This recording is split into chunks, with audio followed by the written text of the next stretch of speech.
ये है माई audio bits, ध्वनि ग्रंथालय का दुनिया।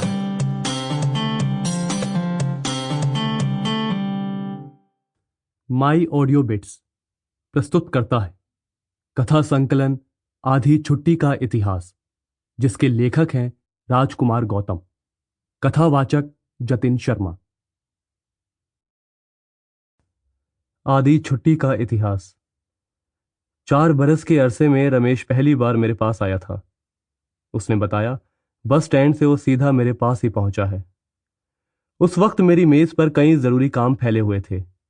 मुझे कुछ टेलीग्राम जारी करने थे और मुख्यालय से आए शिकायती पत्रों को भी आज ही सेटल करना था। सुबह दफ्तर पहुंचते ही मैंने सोचा था कि चाहे चाय पीने तक की फुर्सत ना मिले, पर यह सिर धरा काम आज निपटा कर ही लौटूंगा। फाइल दर फाइल पत्र व्यवहार का विवरण तैयार करता हुआ मैं खुद को ही काफी महत्वपूर्ण लग रहा था। आज भी ठीक वैसा ही था कि मैं अपेक्षाकृत मैले कपड़े पहन कर आया था। पुरानी फाइलों की बूढ़ी गर्द इन्हीं पर झड़ जाएगी तो ठीक रहेगा। मैले कपड़े पहनकर दफ्तर आने का यही एक तर्क मेरे पास होता था। शेव करने का आलस भी उस दिन मैं कर जाता। मैं कुछ देर रमेश की तरफ देखता रहा। पहचान तो उसे गया था, लेकिन अपनी पहचान पर ही मानो मुझे शक भी हो रहा था। अरे तू ही है ना? एक असभ्य और हतप्रभ आत्मीयता मेरे होठों से बाहर बिखर गई थी। नहीं, कह दे पहचाना नहीं, कह दे। रमेश ने मेरा हाथ अपने हाथ में ले लिया और उसी अंदाज में मेरी उंगलियां मरोड़ने लगा। हाथ मिलाने के उसके जिस अंदाज से मैं बरसों से परिचित रहा था, मेरी उंगलियां तक उसके जिस अंदाज से परिचित थी। अरे तो चिट्ठी से खबर तो कर दी होती, मैं खुद तुझे रिसीव करने बस अड्डा पहुंच जाता। धत तेरी की। रमेश पास पड़ी कुर्सी पर चुपचाप बैठ गया। 4 साल के अरसे में मानो ये मेरी पहली फुर्सत थी। लगा मेरे आसपास कोई काम नहीं है, कोई ट्रैफिक नहीं चीख रहा, कोई भागदौड़ नहीं है। अपने आप से जुड़े हुए सभी काम जैसे शर्मिंदा हो गए थे, जैसे वो काम ना होकर भी 4 बरस से मेरा मुंह चिढ़ा रहे हों। मुझे एक बार और खुशी हुई। मैंने रमेश को देखा।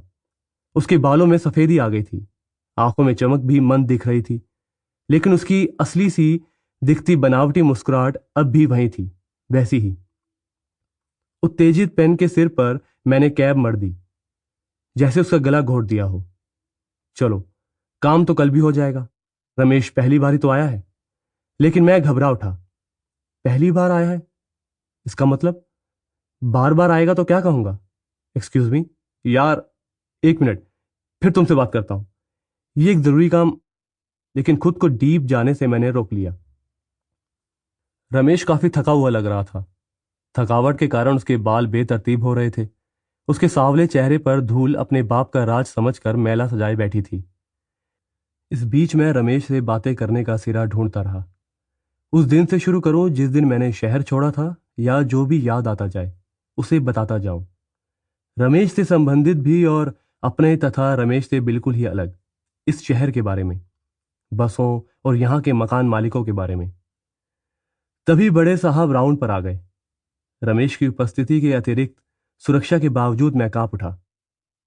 उनके साथ फाइल हाथ में थामे छोटे साहब भी थे। बड़े साहब ने पहले रमेश की तरफ देखा, फिर मेरी, जैसे कोई रक्त संबंध हम दोनों के बीच वो तलाशना चाह रहे हों। फिर उन्होंने मेरी मेज की तरफ भी देखा, जहां एक खास कामुक अंदाज में फाइलें खुली पड़ी थी। छोटे साहब ने अपने हाथ में पकड़ी फाइल से मुझे मिले हुए लेटर्स के विषय तथा संख्या आदि बताए, जिन्हें बड़े साहब कान लगाकर सुनते रहे। सेक्शन में और लोगों के पास भी वो गए। बाकी सब पहले ही से अपनी फाइलों में थे।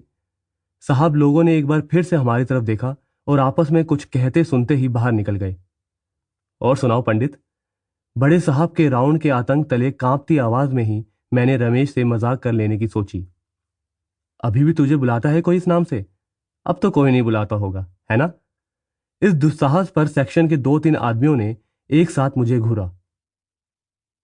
एक वरिष्ठ ने तो कुछ कहने के लिए अपना चमक टूटा चेहरा उठाया भी, लेकिन रमेश की तरफ देखकर वो चुप ही रह गए। आतंकित माहौल देखकर मेरी दहशत और अधिक बोझिल हो गई थी। मेरे पास कहने के लिए बहुत सारी बातें हैं, ये बात रमेश जानता ही होगा।